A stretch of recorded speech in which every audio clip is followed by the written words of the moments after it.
Hello, in this video I'm going to show you how camera pro mode works on your ZTE Blade A51.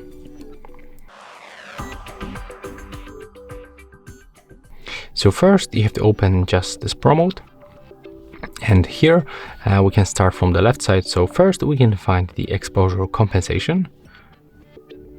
Next we can move to the focus range, so we can basically set the focus manually or automatically by going to this automatic option.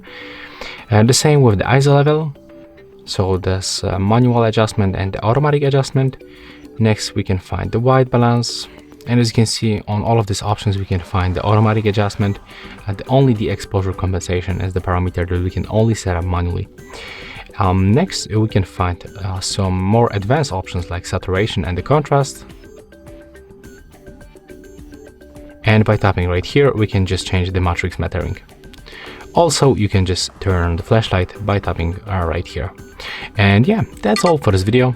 Hope you like it.